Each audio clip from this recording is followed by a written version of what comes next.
Hi folks, I want to bring you up to speed with something that's happening today, which is that I've developed mild symptoms of the coronavirus. That's to say a temperature and a persistent cough.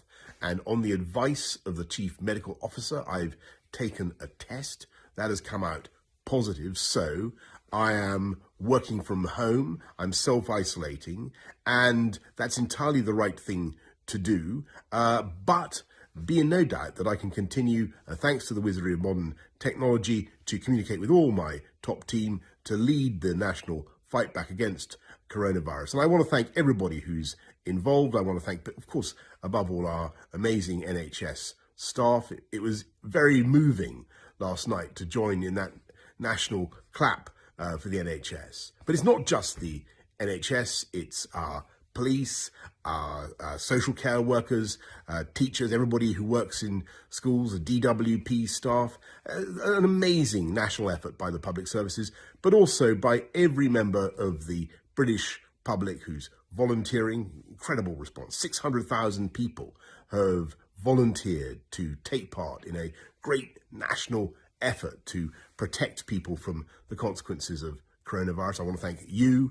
I want to thank everybody who's working to keep our country going through this epidemic. And we will get through it. And the way we're going to get through it is, of course, by applying the measures that you'll have heard so much about. And the more effectively we all comply with those measures, the faster our country will come through this epidemic and the faster we'll bounce back. So thank you to everybody who's doing what I'm doing, working from home to stop the spread of the virus from household to household. That's the way we're going to win. We're going to beat it, and we're going to beat it together. Stay at home, protect the NHS, and save lives. Good evening. The coronavirus is the biggest threat this country has faced for decades, and this country is not alone. All over the world, we're seeing the devastating impact of this invisible killer. And so tonight, I want to update you on the latest steps we're taking to fight the disease and what you can do to help. And I want to begin by reminding you why the UK has been taking the approach that we have. Without a huge national effort to halt the growth of this virus, there will come a moment when no health service in the world could possibly cope, because there won't be enough ventilators, enough intensive care beds, enough doctors and nurses. And as we've seen elsewhere in other countries that also have fantastic healthcare systems, that is the moment of real danger. To put it simply, if too many people become seriously unwell at one time, the NHS will be unable to handle it, meaning more people are likely to die, not just from coronavirus, but from other illnesses as well.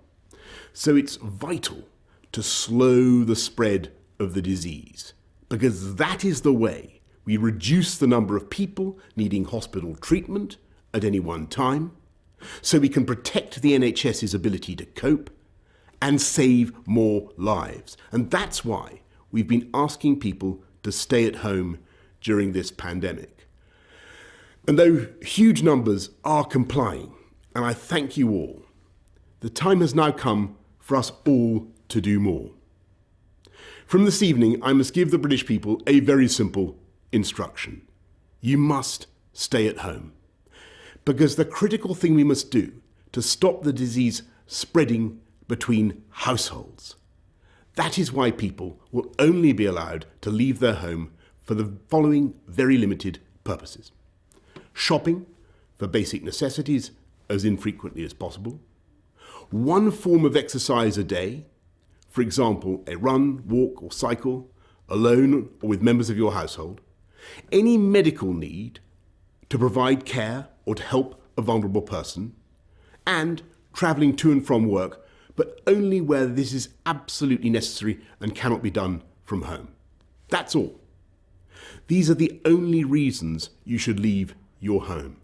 You should not be meeting friends. If your friends ask you to meet, you should say no.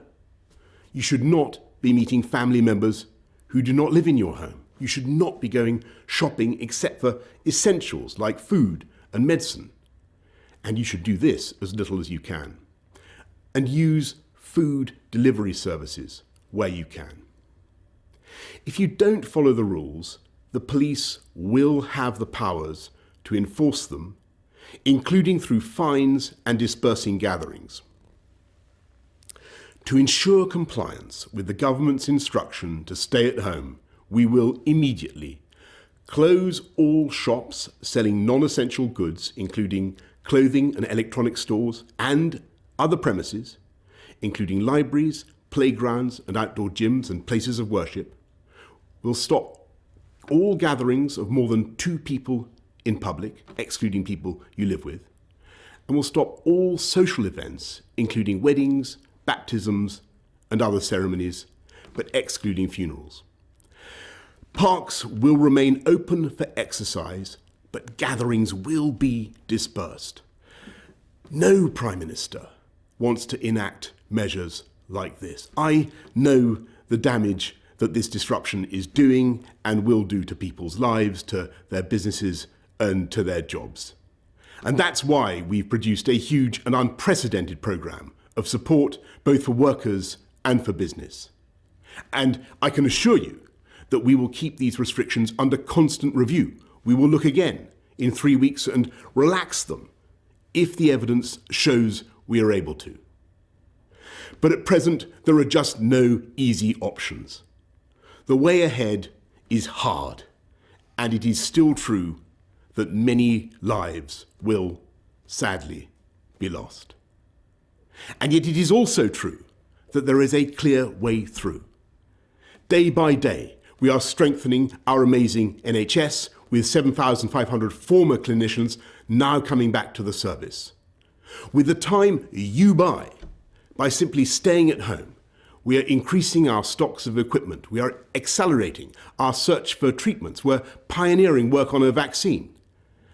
And we're buying millions of testing kits that will enable us to turn the tide on this invisible killer. I want to thank everyone who is working flat out to beat the virus. Everyone from the supermarket staff to the transport workers to the carers to the nurses and doctors on the front line. But in this fight, we can be in no doubt that each and every one of us is directly enlisted. Each and every one of us is now obliged to join together to halt the spread of this disease, to protect our NHS and to save many, many thousands of lives. And I know that as they have in the past, so many times, the people of this country will rise to that challenge and we will come through it stronger than ever. We will beat the coronavirus and we will beat it together. And therefore, I urge you at this moment of national emergency to stay at home, protect our NHS and save lives. Thank you.